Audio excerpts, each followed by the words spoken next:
Hi, I'm Dr. Thaïs Aliabadi. For over 25 years, as an OBGYN, I've helped countless women navigate the challenges of PCOS. I created OV to bring you a scientifically backed solution that supports the symptoms of PCOS with powerful ingredients. OV supports hormone balance, body composition, metabolic support, and beauty from within, giving you a comprehensive approach to supporting your health. It's more than just a supplement. It's a product born from decades of experience and a deep commitment to women's health. Visit OV.com to learn more and start your journey to better health today. That's OVII.com.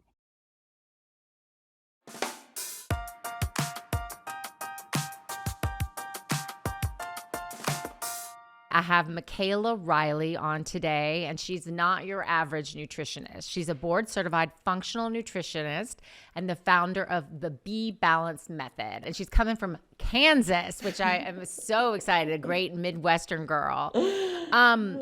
So what I loved about your story is that, this journey with health and wellness came about because you got sick and you couldn't get the answers. And when I was doing my research, it said that you were put on birth control, hormonal birth control before age 12 to jumpstart delayed puberty.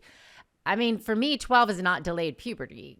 That seems average. So can you kind of walk us through your journey to where you are now? Yeah, so I feel like it really started at that moment when I was really young. I wasn't getting my cycle when all the girls around me were, so I went to my doctor, and of course I was like, why is this happening? Why am I not getting my cycle?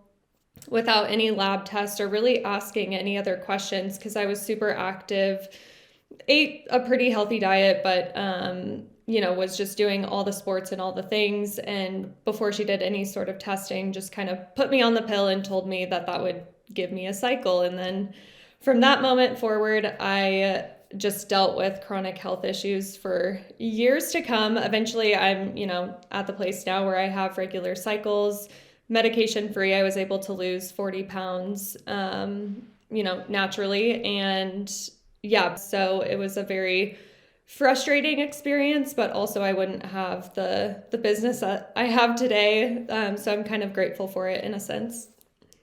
So you had PCOS and fatigue, bloating, and you just, symptoms. Were you diagnosed with PCOS? So after I came off the pill is when I had all the PCOS symptoms. So I started gaining weight rapidly, hair growth on the face, bloating, hair loss. And so then they did testing, ovarian ultrasound. And after I came off the pill, I couldn't get my cycle, and I was just like an inflamed hot mess is probably the best way to describe it. So then at that point, they diagnosed me with PCOS. Yeah, sometimes that birth control pills mask PCOS, and then when you get off of it, you sort of have all these symptoms. So what did you do to heal yourself? So I went to so many doctors, endocrinologists, and my weight was something that I really struggled with. So they just told me to work out more, eat less, like that was the only solution. And I was already doing that to the max. I had a really horrible relationship with exercise and nutrition because I just didn't recognize the person in my mirror. So I found functional medicine, and I was able to do a lot of testing. The Dutch test is something that really helped me on my journey, looking at cortisol, all of my sex hormones, and really having someone to kind of pull all the pieces and parts together was incredibly helpful. So I went through gut protocols. I worked on addressing my blood sugars, which was a root cause of the weight with my PCOS, and really just learned how to change my lifestyle and habits to support my hormones and get my cycle back to a point where, it was regular 28 days and I was ovulating every single month. But so to explain to the listeners, what is the Dutch test?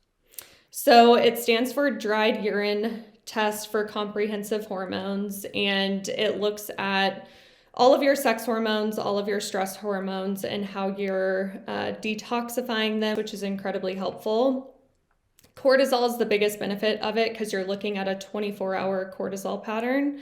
And then also, how are you metabolizing hormones, but specifically cortisol, which can impact weight, energy, sleep, fatigue. So that's the biggest benefit of the Dutch test. Once you had all the testing, once you found out you had PCOS, once you knew that your cortisol levels were imbalanced, you had SIBO, Hashimoto, metabolic dysfunction. So you discover that you have all of these things. So what did you set about doing at that point? So the first thing I had to start doing was exercising a lot differently. I used to do HIIT workout classes and just run for hours a day, work out just for hours on end. So I really pulled back my workouts to help support better cortisol regulation. And then also just overall my lifestyle. I was go. I was going to school full time. I was working. I was teaching group fitness classes, like just doing as many things as I possibly could. So just kind of slowing down, start saying no more often. So that was kind of step one. And then while I was doing that, I was going through multiple gut protocols. So using certain supplements, nutritional strategies to help reduce the chronic bloating that I was struggling with, which really was kind of cortisol induced. But at that point it had gone, so far south that I had to use supplements and different nutritional strategies to really get rid of what was going on. And what were some of those supplements and nutritional strategies? So I used berberine, oregano oil, L-glutamine, colostrum, zinc carnosine, digestive enzymes. The most crucial part of my gut healing journey was really not using probiotics until like years after I kind of cleared out all the bad bacteria. So yeah, that's essentially what I used in the supplement realm. But a lot of it is like the cortisol reduction of it all. I work with a ton of clients now, and almost every single woman that I see that has chronic gut issues, they have some sort of nervous system dysregulation that has led them to leaky gut, SIBO, etc. So really that was kind of the driving factor, but supplements are incredibly helpful because, it just can help accelerate the results by a lot. So those were the supplements that I used and lifestyle changes. Yeah, I mean, one of the reasons that we started OV, and you know this because you had PCOS, but 75% of women don't know that they have PCOS, and it's 15% of all women have PCOS, and it's one of the leading causes of infertility. We talk about this a lot on the podcast, and I'm actually shocked. I say this all the time, this is a silent epidemic for women, and it should be on the cover of every magazine. When we created OV, it was so that to give women, like you who were struggling, whose doctors weren't giving them any answers. You can go on and take the quiz that we put together and, discover if you think that you have PCOS. And then it was all about supporting, your metabolic health, your hormone balance, fertility support, blood sugar, weight management, kind of all the things that you're talking about. Yeah. The cortisol is interesting because I think as women, we are taught, you need to do cardio, you need to do this, as you get older, you need to do weights. And when you start to give your body a little bit of love and a little bit of kindness, and you're not so, I remember being the same kind of story, being in graduate school. And all I could think about all day long was what I was going to eat, how I was going to exercise, and how I was going to get rid of those calories that I had eaten. And it took me a long time to create a relationship with food that was about food and nutrients. And I worked with a nutritionist I've had her on the podcast, Alice Resch, who literally changed my life. And it sounds like that's what you're doing for your patients too, that you come from a place of this happened to me and I'm going to, help other people. So when you're going through this and you're learning and you're studying let's talk about the hormonal issues. How did you go about trying to fix your hormonal issues? I learned very soon that cortisol has a very intricate relationship with every single hormone in your body, and it can actually stimulate androgens, which trigger a lot of PCOS-like symptoms. And I didn't know that. Nobody had explained that to me. So again, like the cortisol, as annoying as it is, because I know it's like trendy all over social media, and people are like, just stress less. And they're like, how do I do that? But it really is at the root of so many issues, especially PCOS, because it just triggers insulin resistance, blood sugar issues, androgens. Like, it is at the core of so many hormone related issues, and it leads into leaky gut, SIBO, more gut dysfunction, which is going to create hormone issues down the road. So it really is at the core of so many things. And I work with so many women that are very similar to my story, in the sense that they're doing all the right things, they're exercising all the time, and they're like, why is my body not responding? And so it's really looking at the nervous system, the metabolic dysfunction, and trying to understand that. But as my cortisol started to regulate, that really allowed my body to feel safe enough to ovulate and reduce a lot of the androgenic symptoms that I was struggling with. It leads into metabolic health a little bit too, because insulin, blood sugars, that drives a lot of androgens in the body too. So that was a huge aspect of my healing journey, and metabolic health is everything with PCOS. But cortisol regulation, it really goes back to that. Being able to balance my cortisol, lower those levels, allowed other hormones in my body to begin to come back into balance. And then I started cycling regularly after that. So I'm coming to you as a client, and my cortisol is off the chart. What would you do? Like, what are the things that you do with your patients to regulate and lower their cortisol? First, look at their lifestyle. We have every single client list out what they do from the time that they wake up to the time that they go to bed, so we can really just get a insight into their day-to-day. They might be waking up, drinking coffee on an empty stomach, skipping breakfast, like not eating enough throughout the day either to balance blood sugar, which impacts cortisol. So really looking at the lifestyle. Workouts are huge. A lot of women come in, they're doing Orange Theory, Barry's Boot Camp, running, 5-10 miles a day, and wondering why they're puffy and bloated. So adjusting the workouts, moving to more lower intensity strength training, Pilates, walking, yoga, and maybe it'll be beneficial for them to take a couple of weeks off completely to kind of let their body depuff and, get the inflammation out of the system. So looking at the workouts, and then any other external stressors, cortisol production can come from mental, emotional, physical trauma, situations that have been unresolved. So really having them take account for all the stressors that they might have in their life, and try to create those boundaries and create a healthier work-life balance. Start saying no to people. Maybe consider that their relationship might be a little bit toxic for them. I know my journey, honestly, I've said this before on other podcasts. When I broke up with my previous toxic relationship, like, a lot of my health issues started to actually diminish, and I was like, whoa. So I think looking at those other things that aren't immediate as stress is really helpful. Do you put them on any supplements for cortisol? Yeah, but not always a first grab if those lifestyle factors are not in place, because supplements are only supplementing the lifestyle, the nutrition, the workouts, the sleep, all that stuff. But there are, like, ashwagandha, rhodiola, L-theanine, phosphatidylserine. Those are really great adaptogenic herbs and supplements that can help lower cortisol. But if you're not doing the lifestyle changes, those supplements are only going to work so much. And honestly, you might not even notice changes if you're not doing the other things, which is really important for any supplement. It's only supplementing what you're doing with your lifestyle. Nonetheless, they are incredibly helpful. So you say start with the foundations. What are the absolute basics that you recommend every woman focus on before diving into advanced testing and all these different protocols?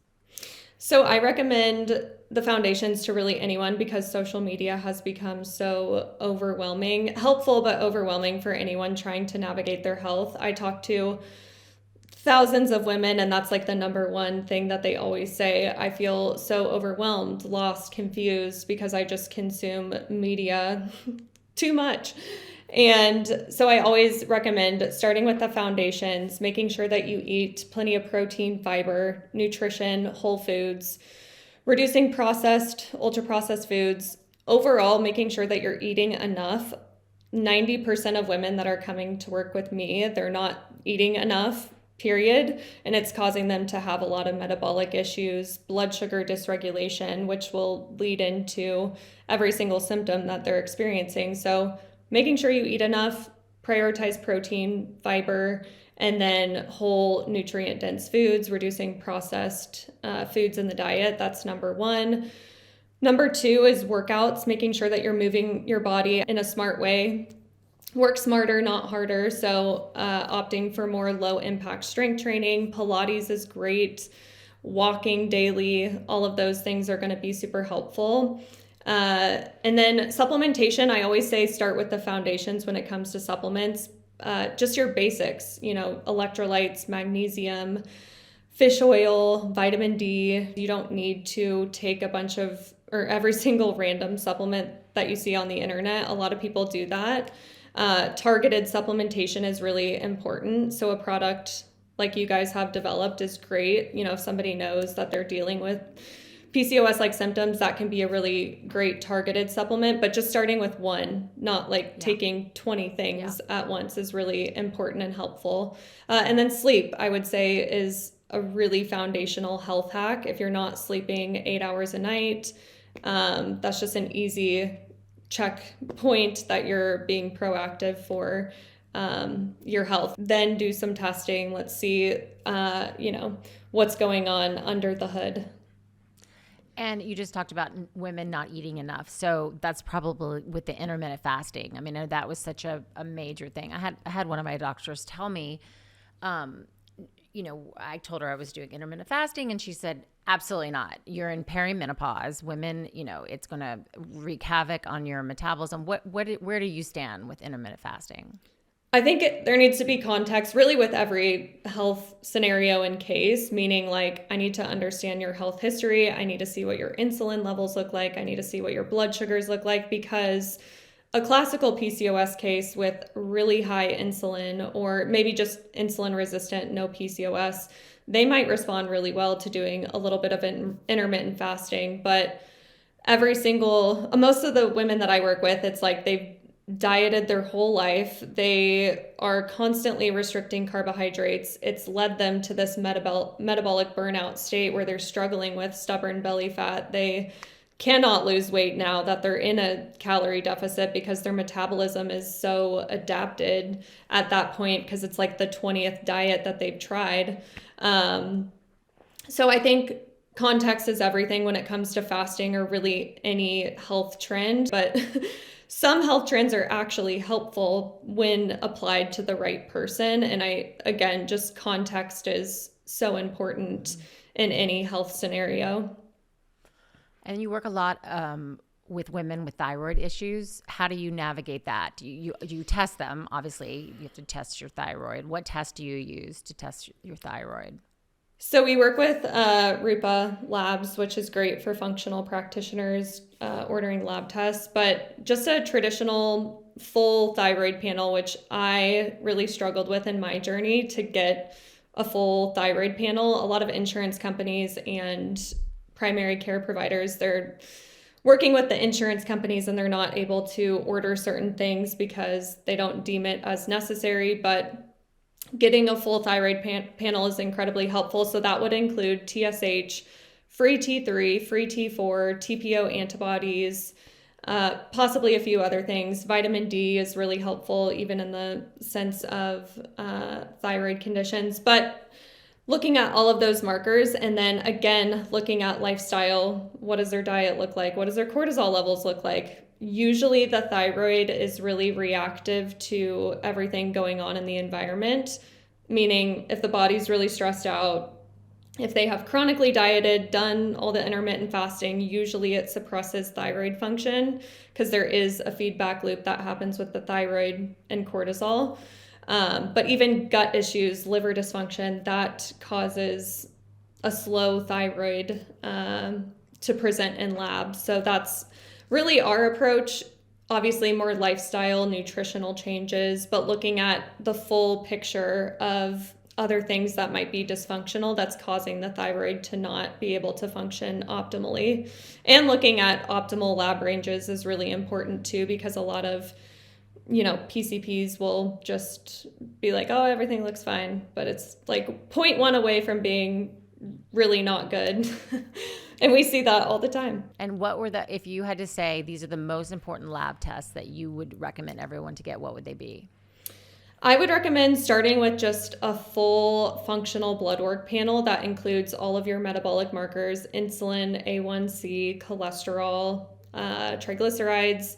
Metabolic health is very important. 88% of Americans are metabolically unhealthy. So that would be number one. Looking at thyroid and then a Dutch test is really helpful for women, especially if you suspect those hormone related issues.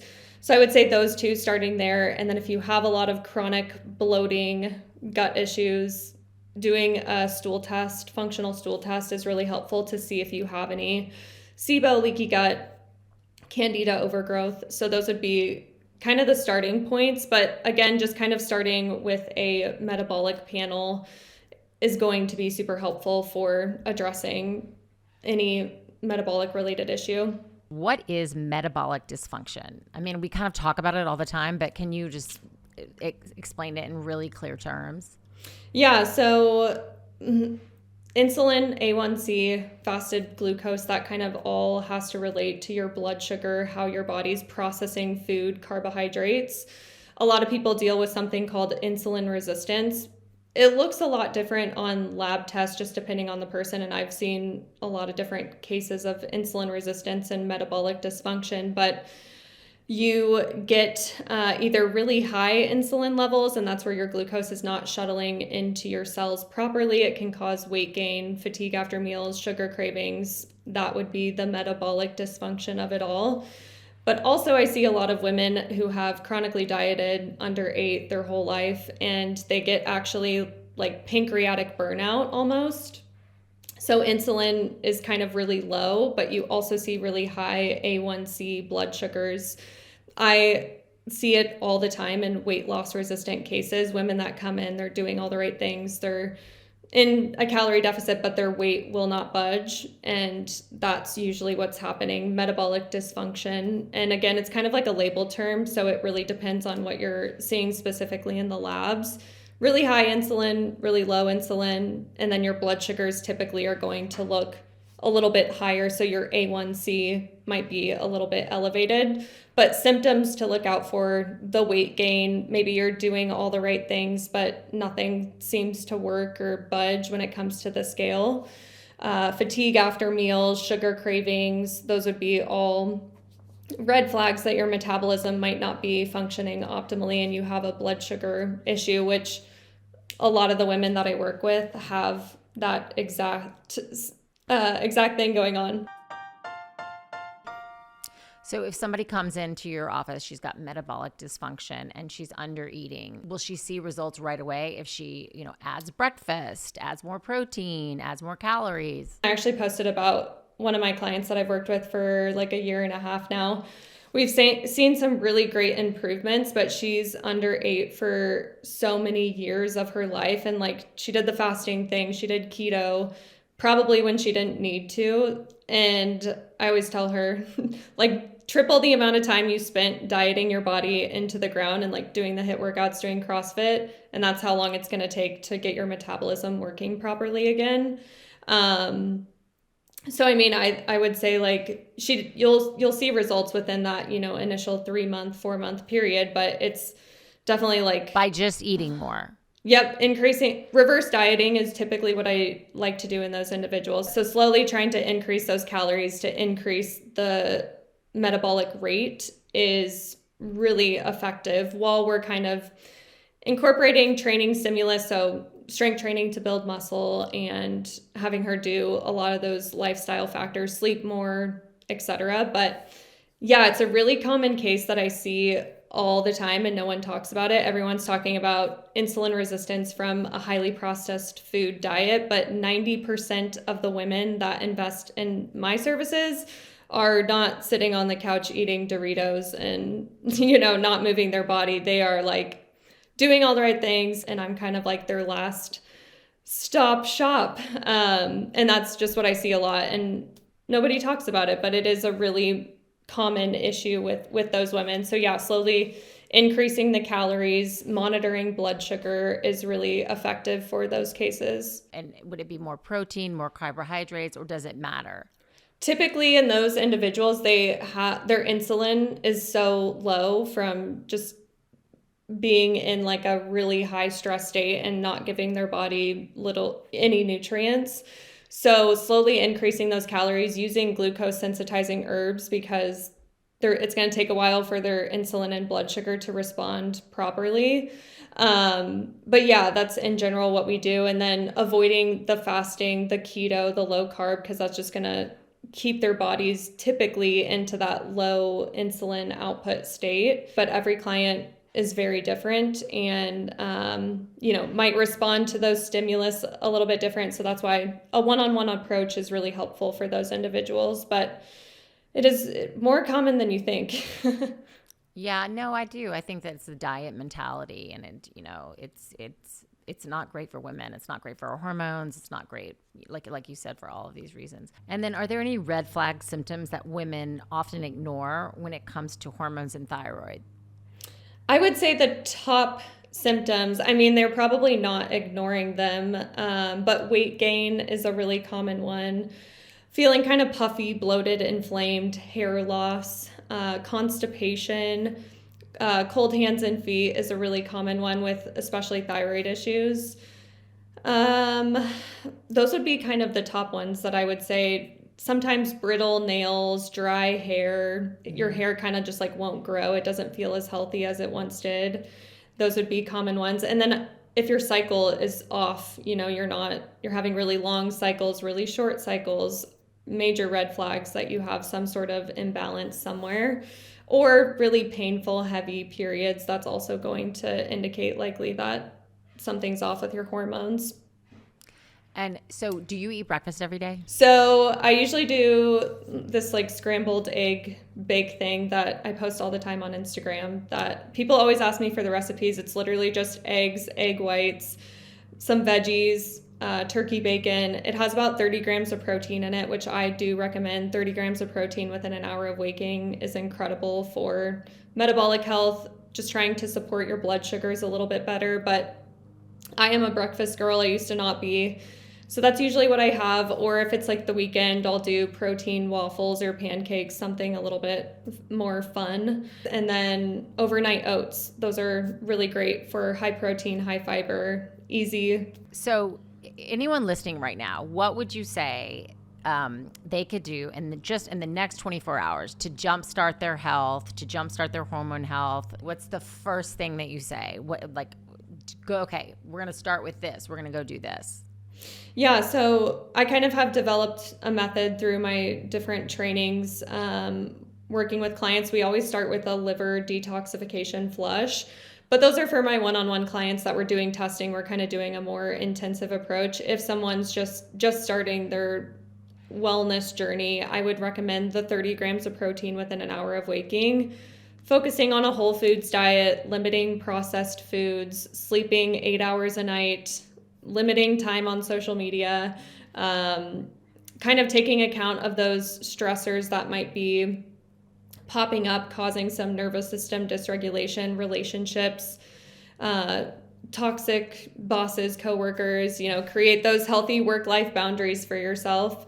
And then moving your body in a smart way, not destroying your body in the gym every single day, take rest days, strength train, and then supplement smartly. Again, just kind of starting with those foundational magnesium, electrolytes, vitamin D, fish oil, just kind of starting there, see how you feel, and then do the extra testing if you need to. But those are all really great foundational habits to kind of kickstart a wellness journey. Amazing. So how can everybody find you? So you have the Be Balanced method. Is that online? Yep, so that's my functional health coaching practice, and you can also find me on Instagram, Be Balanced by Micaela. But yes, that is my functional health coaching business. So I think what that I take away from this is test, don't guess. You say that. More isn't always more, and less isn't always good either. So I think it's just really trying to find a balance in your body. I can't wait for you to try OV. I think it's going to be sort of everything that you're talking about, it supports. So I'm excited about that. I love what you're doing, and I really appreciate all of the tips that you put on your own Instagram. For anybody that's curious about what we talked about today, you really share a lot of things that you use with your own clients. So I really appreciate Micaela being on the podcast today. Yes, thanks so much for having me.